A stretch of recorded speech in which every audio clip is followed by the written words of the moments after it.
জলে ভাসে মানবতা, অভিবাসী ইস্যু, একটু আশ্রয় দেয় না ভূমি, সাগরে ভাসে শিশু।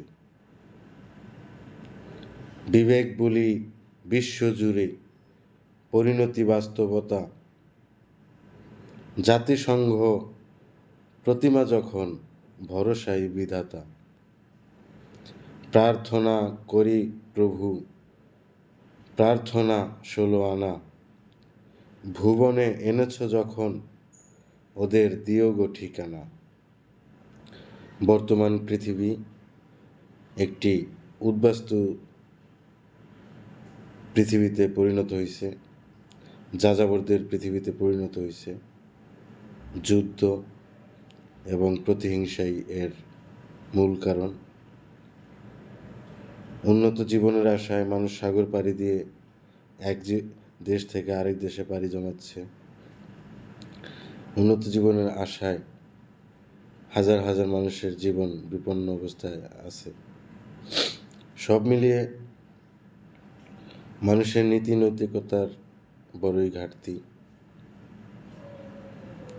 জয় হোক মানবতার, রক্ষা পাক মানবাধিকার। মানবতা যতদিন থাকবে পৃথিবী শান্তি থাকবে। অমানবিক পৃথিবীর কোনো নিরাপত্তা নাই, কোনো আস্থা নাই। তাই প্রতিটি সমাজ এবং প্রতিটি রাষ্ট্রেই শান্তি প্রয়োজন, শান্তির জন্য মানবতা প্রয়োজন, মানবিক দৃষ্টিভঙ্গি প্রয়োজন। আসুন সকলে আমরা মানবতা লালন করি, পরস্পরের প্রতি সৌহার্দ্য লালন করি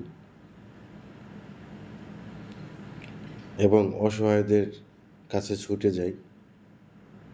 আমরা যেন বিশেষ করে বর্তমানে হাওরের কৃষকরা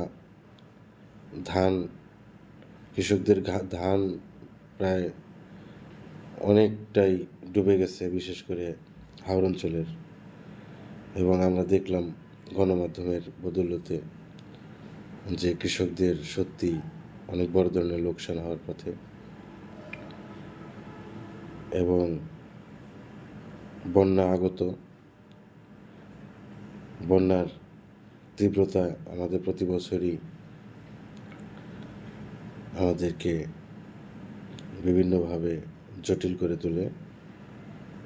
আমরা এবার বন্যারও পূর্ব প্রস্তুতি এবং বন্যাকালীন সময়ে যাতে আমাদের জীবন রক্ষা পায় এবং জীবন সহজ হয়, সে কারণেও আমাদের সকলের ঐক্যবদ্ধ মানবিক ইউনিটি বজায় রাখতে হবে। 16 আনা বাঙালি একটি মানবিক চেতনার সামাজিক সংগঠন। সংগঠনটি বছর বছর ধরে মানব কল্যাণ এবং সমাজ কল্যাণে নিবেদিত। আমরা চাই প্রত্যেকটি সমাজে শান্তি বর্ষিত হোক এবং প্রত্যেকটি সমাজে শান্তিকামী মানুষ আছেন এবং তাদের হাত ধরেই সেই সমাজ শান্তি লাভ করুক। বিশেষ করে চলতি পথে পথশিশুদের জন্য অবশ্যই অনুরোধ করব যে কিছু করার থাকলে করবেন, একটু ভাববেন। পথশিশুরা একটু সুযোগের অভাবে, একটু দিক নির্দেশনার অভাবে বা একটু প্রতিপালনের অভাবে ওরা মানবতার জীবন এবং ধ্বংসের জীবনে পরিণত।